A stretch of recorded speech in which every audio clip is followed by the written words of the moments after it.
One of the central questions that has been puzzling political philosophers since the beginning of the Enlightenment has been the question of authority and how humans interact with it. Is it possible for us to get along in the absence of a central authority?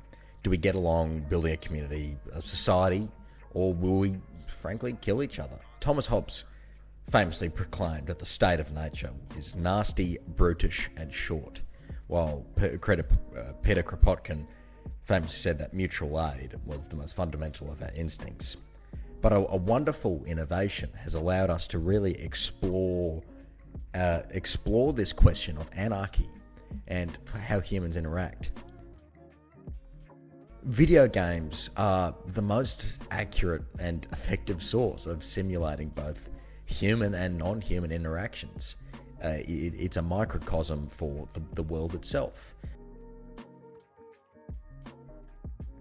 Anarchy within video games simply refers to a system that houses no rules or, more specifically, any central authority to appeal to. This creates a risk-free environment in video games that creates unique and unregulated digital environments for the players to explore. And these players can have freedom from conventional rules. This anarchy liberates them from the confines of conventional regulations that are often present in real-world and virtual settings. This anarchy leads on to a great degree of player autonomy. Your choices can directly impact the environment around you, resulting in a dynamic, player-driven ecosystem. Players are free to forge their own paths, set their objectives, and determine their interactions with the game world and other players. Unburdened by predefined limitations, they can experiment, be as creative as you want, shape the environment, foster unconventional ideas, drive innovation, and which again leads to this emergent gameplay, where the unregulated nature of this leads to a gameplay that is quite organic, despite this codified system of the video game. They create their own stories, and it contributes to this diverse and ever-evolving virtual landscape, which leads to more uniqueness. It encourages players to generate their own content. They can design structures, economies, social systems, and other in-game elements. It's like a wealth of player-created content that distinguishes these digital environments from traditional developer-controlled spaces. Like, these unpredictable outcomes mean that players must be quite adaptable. They have to adapt to a new digital environment. Otherwise, the game gets stale. It's no longer fun. This immersive social interaction. Anarchy-driven environments often lead to distinctive social interactions. You have to negotiate, you have to cooperate, you have to compete in a world without a central authority, any pre-established order, fostering unique and meaningful social dynamics. It is here that we have to discuss the dichotomy, the dialectic between anarchy and order within the realm of video game design itself. Anarchy in video game design essentially means that the game is designed for players to have a very high degree of freedom and autonomy. When viewed through this lens of anarchy, player agency becomes a catalyst for unregulated, open-ended, and unconventional gaming experiences. Anarchy amplifies player freedom and creativity, encouraging players to think critically about their in-game actions and the ethical implications of their choices. This dynamic combination of player agency and anarchy often leads to unique and thought-provoking video game adventures.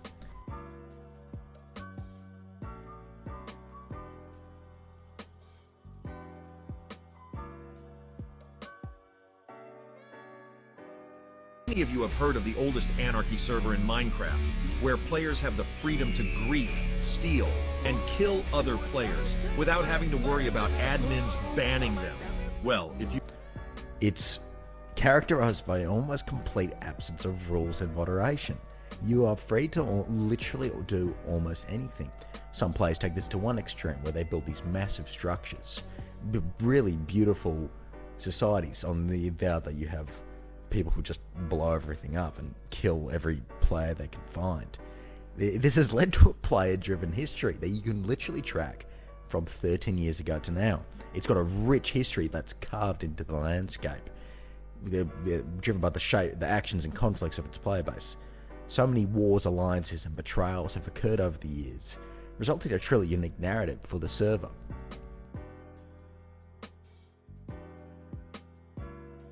The phrase, "Welcome to Hell," greets newcomers, reflecting the server's unforgiving nature. An example of this in the server was the infamous incursion and anti-incursion conflicts that have happened.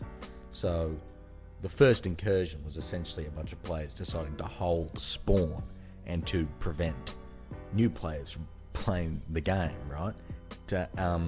Which led to an anti-incursion, people who killed the people who wanted to prevent incursions. And this led to a back and forth over several occasions. I believe at this point it's up to 5 incursions, which really highlights how like these player-driven experiences, it's entirely player-driven, right?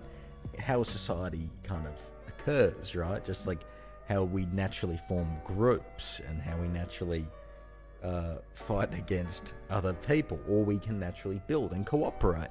In some ways, proving both Thomas Hobbes and Peter Kropotkin absolutely correct in a way. Now, in this vein, video games can serve as a medium that mirrors and engages with real-world values and social structures, such as anarchy or order. Like, for some games can be set in specific historical periods, locations, or cultures. So you can offer a window into the values and social norms of those settings, and character development, such as how in-game characters can exhibit complex personalities and motivations, much like real people.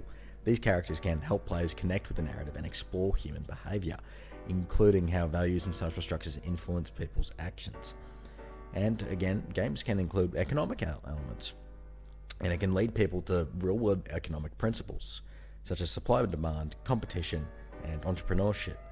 Video games can frequently present players with moral decisions that can influence the game's storyline. These choices prompt players to consider the ethical consequences of their actions and encourage reflection on personal values. User-generated content allows players to create their content in the game. This not only promotes an anarchic sense of fun within the player community, but also adds longevity and creativity to the game. Balancing anarchy and order within games is not a science. It's an art, and the specific approach varies depending on the type of game and the designer's goals. The key is to create an environment where players can embrace their creativity, make choices, and experience chaos, while still operating within the established rules and structures that keep the game engaging and enjoyable.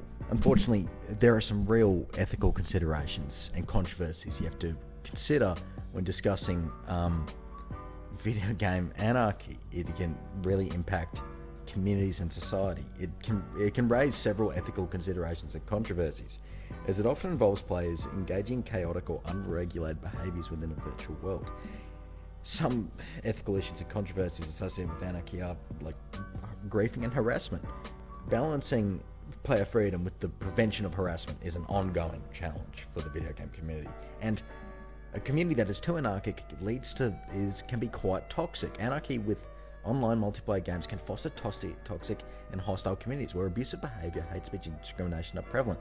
This is the case in 2B2T, where there are certain subsections of the community that are incredibly toxic. And game developers have to address these issues to create safer and more inclusive gaming environments. And cheating and hacking. Anarchy can create an environment where cheating and hacking are common. Players may exploit some game mechanics or use unauthorized software to gain an unfair advantage, undermining fair play and the integrity of the gaming experience. There is a debate over whether anarchy in video games can influence real-world behavior. It can be argued, and has been argued, that aggressive or violent in-game actions can desensitize players to similar behaviors in real life.